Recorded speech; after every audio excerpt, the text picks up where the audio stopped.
Hey guys, this is Dipankar back with another video, and today we have Vivo X21. The phone comes with under glass fingerprint sensor and it feels like a premium flagship. The phone is not cheap but got some interesting things to mention. I have been using this device for past few days, and in this video I'm gonna tell you everything you need to know about Vivo X21 before you buy this. Vivo X21 comes with a sleek design and good build, but not as solid as premium phones. It has an all-black aluminum frame and a glass back that feels more like a plastic. The tempered edges make it comfortable to hold. The phone has 6.28 inches display with 19:9 aspect ratio and features a display notch. The notch houses a metallic earpiece, the selfie camera and IR sensor. The phone has modern bezel-less look that you will surely like. The right edge gets volume rocker and power button. The top side has 3.5mm headphone jack and secondary microphone. The base side has SIM card slot, micro USB, speaker and primary microphone. Here comes the first disappointment. The phone comes with next generation technology, in-display fingerprint sensor, but previous generation's micro USB port. The company could use USB Type-C. If you look at the back panel, it has a dual camera setup with single LED flash. The back is glass but it doesn't attract fingerprints. However, the phone is slippery and Vivo ships a case in the box to keep the X21 safe. Overall, the phone features solid build and looks very premium in terms of design. The phone features a 6.28 inches Full HD Plus display with 19:9 aspect ratio. It offers edge-to-edge display from sides and skin-to-body ratio measures over 85%. The screen offers vibrant colors and nice viewing angles. The display is really good and deserves appreciation. Not just indoor, the outdoor experience is also very good. The display also comes with Gorilla Glass 3 protection to protect it from scratches. The phone runs on FunTouch OS 4.0 based on Android 8.1 Oreo. As I said in previous Vivo phones review, the UI has so many design elements borrowed from iOS. This custom UI is also feature rich and offers some good options to make your daily life easier. You get on-screen navigation that you can change to gestures. It also features a game mode that gives you better gaming experience. There are few smart motion options to give you better experience. You can enable shake to turn on flashlight or tilt to zoom pictures and more. You can also make app clones and enable one hand mode when required. The overall experience is really good. One more good thing is that Vivo X21 is also one of the devices getting access to recently launched Android P beta. That means you will surely get Android P as soon as it is available. The phone is powered by Qualcomm Snapdragon 660 processor that is basically for mid-range phones, and we have Snapdragon 845 in this price segment, but Vivo had to cut the cost to give you the recent technology in form of under-display fingerprint sensor. The Snapdragon 660 performs really well and I didn't face any issue.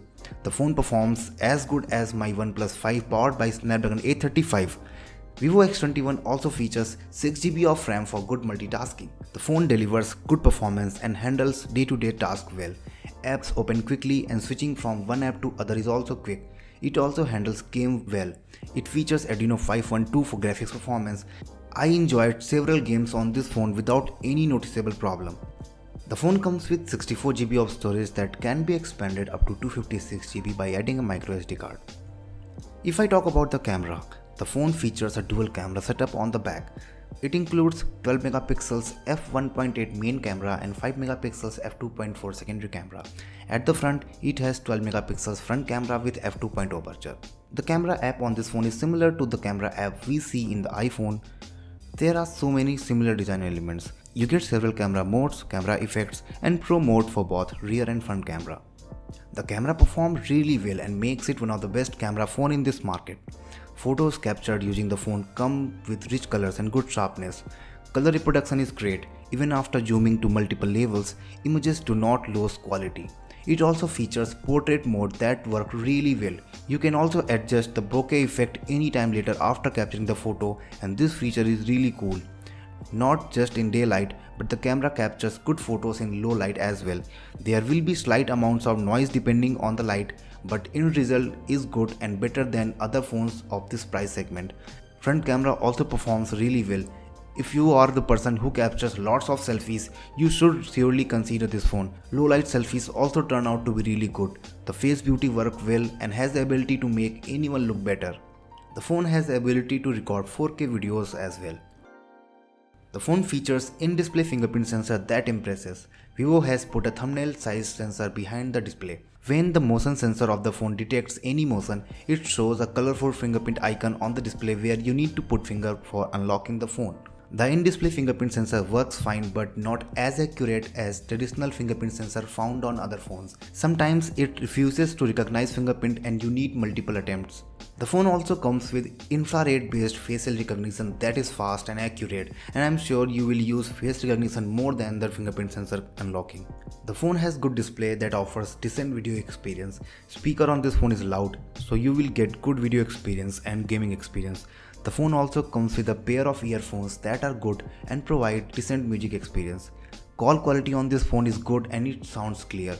The microphone also performs well and features good noise cancellation. The phone supports a hybrid SIM tray, so you need to choose between 2 SIM cards and 1 SIM card and 1 microSD card.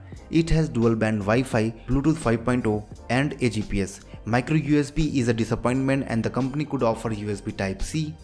The phone packs 3200 mAh battery that is good enough for offering a day usage. This is because of power efficient Snapdragon 660 chipset. I was using this as my primary device and I was very impressed with the battery performance. The phone supports fast charging and can be charged from 0 to 100% in little over 1.5 hours. It also charges up to 50% in just half an hour of charging. Vivo X21 is an interesting phone due to its in-display fingerprint sensor. The phone doesn't disappoint in anything and offers excellent display, good performance, brilliant camera and good battery. The phone just comes with an underpowered processor for its price, but you won't be disappointed with the performance. The compromise in chipset is due to the inclusion of next generation in-display fingerprint sensor. At this price, the phone directly competes with OnePlus 6 and Honor 10.